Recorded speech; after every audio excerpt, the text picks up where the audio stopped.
Runway बिल्कुल खाली दिखाई दे रहा था। यूं लगता था जैसे उन लोगों ने जहाज को लैंड करवाने से पहले उस एरिया को बतौर खास खाली रखा था। अभी उसे ढंग से इस बात का अंदाजा भी नहीं हुआ था कि उसने कौन सी समत इख्तियार की है, क्योंकि उस हिस्से में लाइट का कोई खुसूसी एहतमाम नहीं किया गया था। अलबत्ता जहाज की लैंडिंग के बाद वहां जहाज के गिरदा गिर्द जो जीपें खड़ी थीं उन पर इमरजेंसी के लिए सर्च लाइट नस्ब की गई थी, जो शायद जहाज के गिरदा गिर्द होने वाली सरगर्मियों का जायजा लेने के लिए यहाँ मौजूद थी। ये बात तो किसी के वहमो गुमान में भी नहीं थी कि नुमान उनके हाथों से पकड़ी मछली की तरह फिसल जाएगा। नुमान को 3 साल पहले वाली दिल्ली की वो शाम याद आ गई जब वो इसी तरह जाल को काट कर निकल गया था। क्या आज भी ऐसा मुमकिन होगा? उसने सोचा और एक लम्हे के लिए मायूसी ने भी उसे जकड़ लिया, लेकिन दूसरे ही लम्हे वो उसके शहर से निकल गया। उसे इल्म था कि ये सारा घड़ाग उसे मारने के लिए फैलाया गया है। रॉ ने उसे हाई जैकरों के हाथों मरवा कर अपने कई साबिका उधार चुकाने थे, लेकिन ये उसकी किस्मत थी कि वो एक मर्तबा फिर उनके हाथों से निकल गया। नुमान के हसास कानों ने अचानक ही उसे गोलियों की आवाज से चौंका दिया था।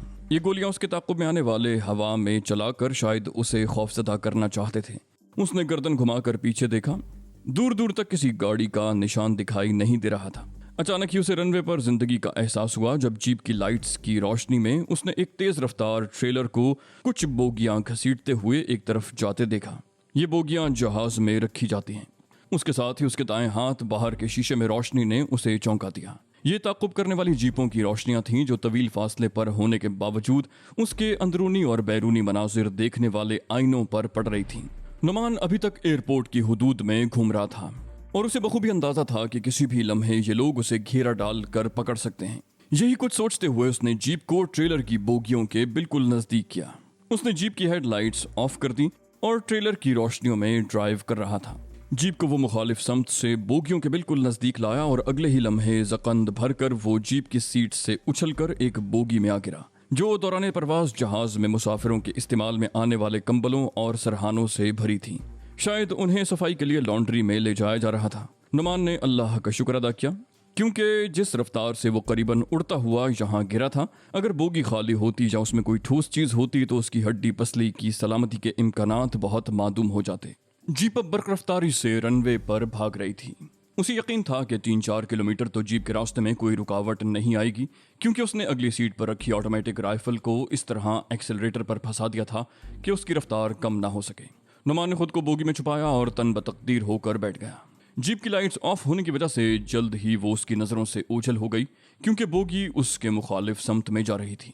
अपनी घड़ी की सुइयों से उसे अंदाजा हुआ कि उसे बोगी में बैठे करीबन 10 मिनट हो गए थे, जब अचानक उसकी रफ्तार कम होने लगी। एक कंबल को अपने सर से हटाकर उसने बाहर झांका और फौरन ही पहली वाली पोजीशन पर वापस आ गया, क्योंकि अब वो रोशनियों से चकाचौंध किसी बड़े स्टोर के सामने मौजूद था, जहां शायद उन बोगियों को ट्रेलर से अलग होना था। नुमान बेहिस्सो हरकत अपनी जगह बैठ रहा। अब ट्रेलर रुक गया था। उसे ऊंची ऊंची आवाज में लोगों के बोलने की आवाजें सुनाई दे रही थीं। बोगियों को ट्रेलर से अलग किया जा रहा था। फिर आवाजें भी बंद हो गईं और उसके हसास कानों ने ट्रेलर के दोबारा स्टार्ट होकर वहां से रुखसत होने की नवीद भी सुन ली थी। करीबन 3-4 मिनट वो अपनी जगह दुबका बैठा रहा।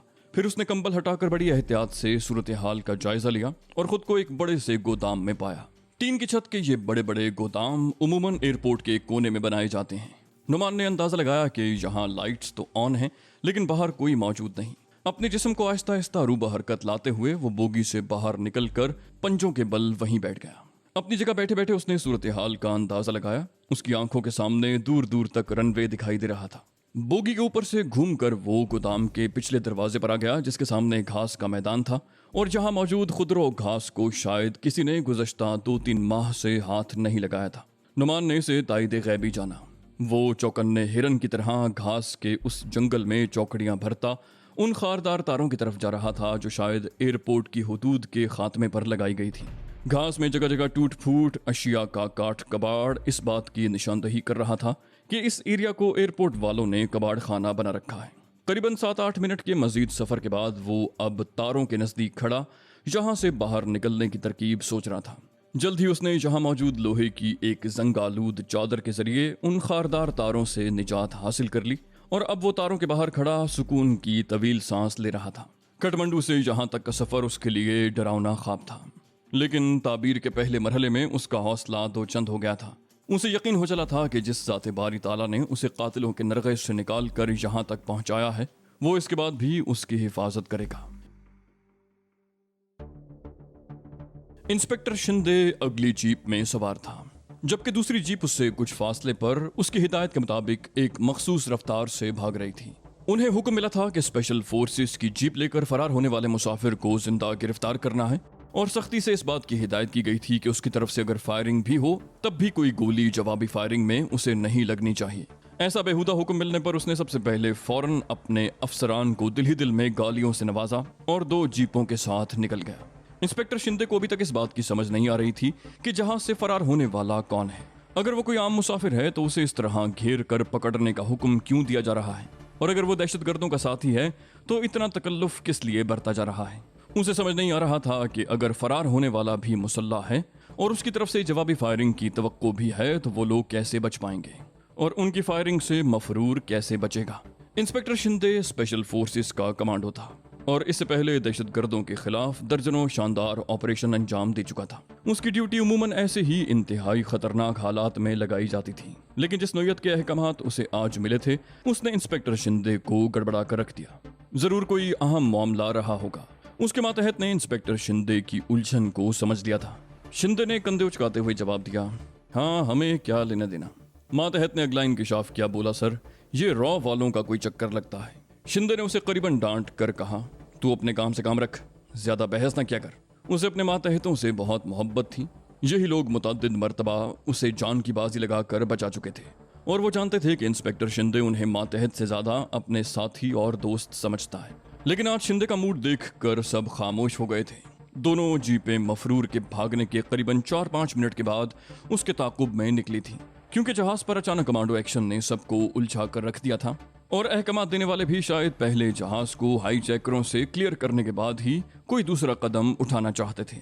इंस्पेक्टर शिंदे को इस बात का तो अंदाजा था कि मफरूर और उनके दरमियान 5 मिनट का वक्फा हो चुका है, लेकिन वो ये बात अच्छी तरह समझता था कि मफरूर किसी भी तरह एयरपोर्ट की हुदूद से बाहर नहीं निकल सकता, क्योंकि इस एरिया को जहां जहाज की लैंडिंग करवाई गई थी पहले ही से बड़े मजबूत हिसार में ले लिया गया था।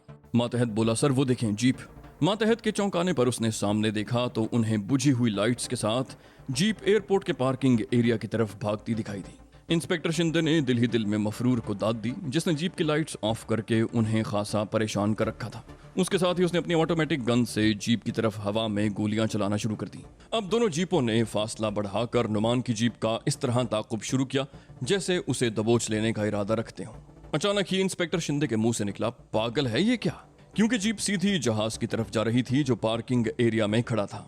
उस एरिया में 4 छोटे जहाज खड़े थे। उसके मातहत ने ऊंची आवाज में वायरलेस पर कहा, शायद जहाज लेकर फरार होना चाहता है सर। इंस्पेक्टर शिंदे बोला, अरे इसकी ऐसी की तैसी, तुम लोग जहाज के दूसरी तरफ चक्कर काट कर पहुंचो। शिंदे और नुमान की जीप का फासला आहिस्ता आहिस्ता घटने लगा। अचानक ही इंस्पेक्टर शिंदे के 14 तबक रोशन हो गए। नुमान की जीप पूरी रफ्तार से सामने आने वाले छोटे से सेस्ना जहाज के पेट से टकराई। जोरदार धमाका हुआ और पेट्रोल की टंकी ने आग पकड़ ली। शिंदे की जीप के ड्राइवर हवालदार मोंगिया ने इंतहाई महारत और हाजिर दिमागी का मुजाहरा करते हुए जीप के ब्रेक दबाए और पूरा स्टीयरिंग दाएं तरफ काट दिया। उसका यही अमल उन्हें नागहानी आफत से बचा गया, क्योंकि जहाज इस तरह धमाके से फटा था जैसे उसमें डायनामाइट नस्ब किया गया हो। धमाके से जहाज के मुख्तलिफ टुकड़े उड़ते हुए उनसे महज चंद फुट की दूरी पर गिरे थे। दूसरी जीप वालों ने इंस्पेक्टर शिंदे की हिदायत पर जहाज से अपना फासला महफूज हद तक बढ़ा लिया था, क्योंकि उन्हें जहाज की दूसरी समत जाना था। यही अमल उनकी निजात का बायस बन गया।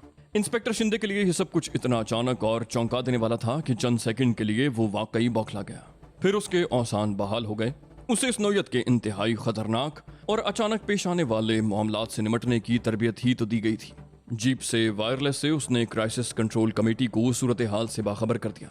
दूसरी तरफ से उसे वहीं रुकने की हिदायत मिली और सख्ती से हिदायत की गई कि सिवाय फायर ब्रिगेड और किसी को मौके वारदात के नजदीक जाने की इजाजत न दी जाए। फायर ब्रिगेड की लारियां हादसे से बमुश्किल 3 मिनट के बाद जाए हादसा पर मौजूद थीं, लेकिन इस दौरान वहां मौजूद तीनों छोटे जहाज आग की लपेट में आ चुके थे। अपने काम में माहिर फायरमैनों ने जलते हुए जहाजों पर मखसूस केमिकल की बारिश बरसा दी। इस दौरान वहां स्पेशल कमांडोज की 4 और जीपें पहुंच गई थीं। एक जीप में दीवान चंद समेत क्राइसिस कंट्रोल कमेटी के मेंबरान मौजूद थे। आग बुझने में करीबन 15 मिनट लग गए थे। फायर फाइटर चीफ की तरफ से ग्रीन सिग्नल मिलने के बाद क्राइसिस कमेटी के अरकान करीबन भागते हुए जीप तक पहुंचे। हैरत अंगेज तौर पर जीप खाली थी। उन्होंने कमांडोज की मदद से दूर दूर तक नुमान की जली हुई लाश या फिर उसके जिस्मानी टुकड़े ढूंढने के जतन शुरू कर दिए, लेकिन बादस खराबी बिस्यार भी कुछ हाथ ना आया। हादसे के करीबन 20 मिनट के बाद इस बात का यकीन होने पर कि जीप जब जहाज से टकराई थी तो वो खाली थी, दीवानचंद अपने साथियों से कुछ महफूज फासले पर जाकर अपने मोबाइल से आशीष कुमार का नंबर मिलाने लगा। उसने मुख्तसर अल्फाज में कहा, सर, जीप जलकर कोयला हो गई है, लेकिन वो गायब है। दूसरी तरफ से बड़ी हैरत और गुस्से से पूछा गया, क्या सब्जेक्ट गायब है? उसने जवाब दिया, यस सर। आशीष कुमार ने कहा, डैम इट, और राब्ता मुनक़ता हो गया। नुमान की खुशकिस्मती थी कि एयरपोर्ट के उस हिस्से में रोशनी का खातिर खा इंतजाम नहीं किया गया था। इसकी वजह शायद यही थी कि इस तरफ किसी के आने का तसव्वुर भी नहीं किया जा सकता था। एयरपोर्ट की हिफाजत पर मामूर सिक्योरिटी अफवाज का गश्त अलबत्ता यहाँ मामूल के मुताबिक हो रहा था, लेकिन उसके बाद अब कोई गैर मामूली आसार दिखाई नहीं दे रहे थे। तारे उबूर करने के बाद उसके सामने एक तवील और सुनसान सड़क थी जिस पर दूर दूर तक किसी जी होश का निशान दिखाई नहीं दे रहा था। यह सड़क एयरपोर्ट के गिर्द घूमती हुई शायद शहर की तरफ जा रही थी। नुमान ने तेजी से करीबन दौड़ते हुए सड़क उबूर की और अब उसका रुख अंधेरे की चादर से झांकती उस आबादी की तरफ था जो यहाँ से करीबन 2-2.5 किलोमीटर दूर दिखाई दे रही थी। अपनी जीपों को थपथपाकर उसने इस बात का बखूबी अंदाजा कर लिया था कि उसका वॉलेट महफूज है जिसमें कुछ गैर मुल्की करेंसी मौजूद थी, जिसके जरिए वो बहरहाल यहाँ कुछ दिनों तक अपना गुजारा आसानी से चला सकता था। पहले उसने उस आबादी के नजदीक किस्मत आजमाने का फैसला किया था, लेकिन अब उसने अपना इरादा तब्दील कर लिया और लंबा चक्कर काटकर आबादी को अपने दाएं हाथ छोड़ता हुआ आगे निकल गया। वो कहाँ जा रहा है, उस जगह का नाम क्या है, उसे कहाँ जाना है, फिलवक्त उसके पास इन तीनों सवालात के जवाबात नहीं थे। उसकी कोशिश यही थी कि जितनी जल्दी मुमकिन हो सेंटा क्रूज से बहुत दूर निकल जाए। अगर रॉन ने यह सारा घड़ाग उसे मारने के लिए फैलाया था तो उसके हाथ आए हुए शिकार की तरह हाथों से फिसल जाने के बाद वो लोग क्या नुमान को छोड़ देंगे? जाहिर है ऐसा मुमकिन नहीं था। वो जानता था शिकारी कुत्तों की तरह उसकी बू पर झपटने की तैयारियां हो रही होंगी। रॉन ने सारे एरिया को अपने हिसार में जकड़ लिया होगा। उसे सबसे पहले अपने जिंदा और बखैरियत होने की खबर अपने लोगों तक पहुंचानी थी, लेकिन ये बात वो अच्छी तरह जानता था कि फिलवक्त ये भी मुमकिन नहीं, क्योंकि खटमंडू की पाकिस्तानी एम्बेसी को भारत के किसी भी कोने से जाने वाली कॉल जरूर मॉनिटर की जा रही होगी।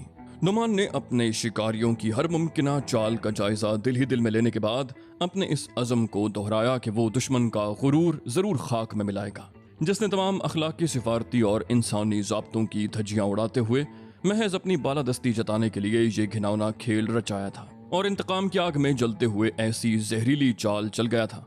दिल ही दिल में उसने अपने अज़म को दोहराया और उसकी आंखें दूर से टिमटिमाती उन रोशनियों पर जम गईं जो सड़क के एक किनारे पर रोशन थीं। नुमान ने उसी समत में सफर जारी रखने का अज़म किया और आज़म सफर था। जूं जूं वो रोशनियों के नजदीक हो रहा था उसकी चौकसी बढ़ती जा रही थी।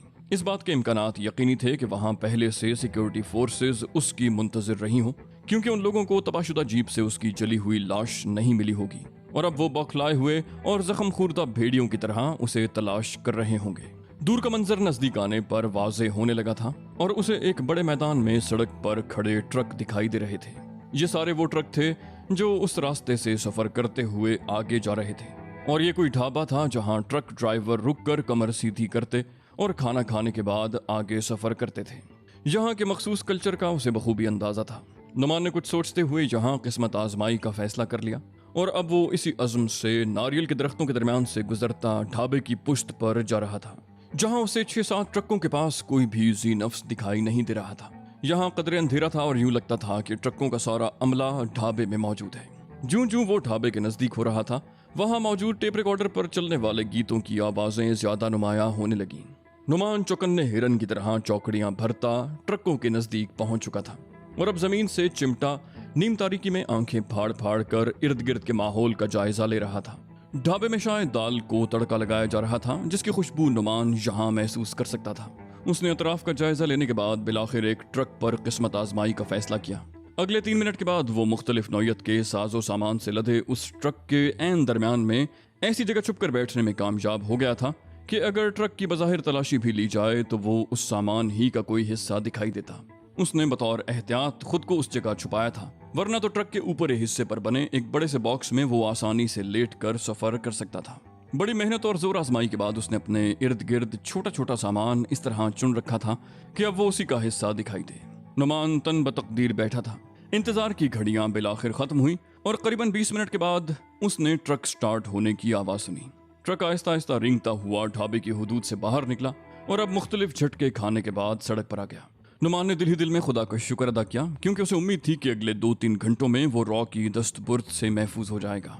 जिस जगह वो घुसकर वो सामान के दरमियान बैठा था, वहां से उसके लिए अपनी टांगे फैलाना भी मुमकिन नहीं था। बमुश्किल 3-4 मुरब्बा फुट जगह उसने सामान के दरमियान बनाई थी और अपनी टांगे पेट की समत समेट कर वहां ट्रक के सामान ही की तरह फिट हो गया था। ट्रक ने अपनी मखसूस स्पीड पकड़ ली थी। यहाँ से बाहर के माहौल या सड़क का जायजा लेना उसके लिए मुमकिन नहीं था। अलबत्ता वो ट्रक की छत से सारे मनाजिर देख सकता था, लेकिन बतौर एहतियात उसने ऐसा न किया। उन्हें सफर करते बमुश्किल 15-20 मिनट हुए थे जब नुमान के हसास कानों ने पुलिस जीप के मखसूस सायरन की आवाजें सुनी और उसके दिल की धड़कनें तेज होने लगी। सायरन की आवाजें नुमाया हो रही थीं और यूं महसूस होता था जैसे अब वो पुलिस की पेट्रोलिंग कार ट्रक के बिल्कुल नजदीक आ गई हो, क्योंकि ट्रक की रफ्तार कम होने लगी थी और जल्द ही ट्रक रुक गया। उसके साथ ही सायरन की आवाज बंद हो गई। नुमान संभल कर बैठ गया। उसने अंदाजा लगा लिया कि पुलिस की पेट्रोलिंग कार ने ट्रक को रोका है और अब वो उसकी तलाशी लेंगे। फिर उसे कुछ लोगों के ऊंचा ऊंचा बोलने की आवाजें भी सुनाई देने लगी। वो आपस में बहस कर रहे थे। शायद ट्रक ड्राइवर, जो अपने लहजे से सिख मालूम होता था, पुलिस वालों के साथ बहस कर रहा था कि वो उसका वक्त जाया कर रहे हैं, जबकि मकामी जबान में कोई उसे गालियां दे रहा था। ये शायद वो पुलिस ऑफिसर था जो उस पेट्रोलिंग पार्टी का इंचार्ज रहा होगा। पुलिस ऑफिसर ने मिलीजुली मराठी हिंदी में अपने जवानों को कुछ हुक्म दिया था, जिसके बाद नुमान को 2-3 पुलिस वालों के ट्रक पर चढ़ने का अंदाजा हुआ। वो लोग सीधा उस बड़े से संदूक नुमा बॉक्स की तरफ गए जहां पहले उसने छुपने का इरादा किया था। सिपाहियों ने शायद यहाँ रखे फालतू टायर और तरपाल वगैरह नीचे फेंककर उनके अंदर से नुमान को बरामद करने का जतन किया होगा, क्योंकि टायर और तरपाल नीचे फेंकने और सिख ड्राइवर के पंजाबी जबान में गालियां देने की आवाजें उसने आसानी से सुन ली थी। यहाँ से नुमान के बरामद न होने पर उनके इंचार्ज ने अपने नौजवानों नुमान और सिख ड्राइवर को मराठी जबान में गालियों से नवाजा और अब वो लोग ट्रक से नीचे उतरने लगे। ट्रक से उतरकर वो अपनी जीप में बैठे। जीप स्टार्ट होने की आवाज सुनाई दी। सायरन बजा और अब सायरन की आवाज दूर होती जा रही थी। सिख ड्राइवर और उसके साथी ने पुलिस वालों की रवानगी के बाद उन्हें जी भर कर मुगल्लजात से नवाजा। दोनों बड़ी मुश्किल से हाँपते हुए तरपालें और फालतू टायर ऊपर चढ़ाते और पुलिस वालों को मुसलसल गालियां दे रहे थे। नुमान अपनी जगह इत्मीनान से आलती पालती मारे बैठा उनकी इस हालत से लुत्फानंदोज हो रहा था। उसके दिलो दिमाग में दूर दूर तक भी खौफ नाम की किसी शय का शायबा तक न था। ट्रक ड्राइवर और उसका नायब अब अपना काम मुकम्मल कर चुके थे। अपने काम के इख्तिताम पर दोनों ने दोबारा पुलिस वालों को मुगल्लजात बककर अपना कलेजा ठंडा किया और थोड़ी देर के बाद दोबारा ट्रक स्टार्ट होकर अपने सफर पर रवान दवा था। नुमान के अंदाजे के मुताबिक इस मर्तबा उसके सफर का इख्तिताम करीबन 3 घंटे के बाद था। अब रात ढल चुकी थी और सुबह हो रही थी। ट्रक एक जगह रुक गया। इंजन बंद होने के करीबन 10 मिनट के बाद उसने अपनी जगह से उठकर सूरत हाल का जायजा लेने की ठानी और अब खुद को ट्रक में मौजूद काट कबाड़ से बचाते हुए उस पोजीशन में आया कि बाहर के माहौल का जायजा ले सके। ये शायद ट्रकों का कोई मज़ाफाती अड्डा था जहां उनसे पहले भी कुछ ट्रक खड़े थे। नुमान को जल्द ही अंदाजा हो गया कि सामान यहाँ उतारा जाएगा और अब उसे यहाँ से चंपत होना है।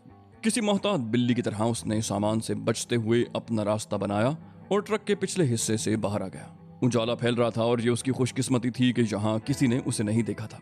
उसने करीबन झुकते हुए ट्रक के अकब में तेजी से चलते हुए कुछ फासला तय किया और करीबन 50 गज दूर जाकर सीधा होकर चलने लगा।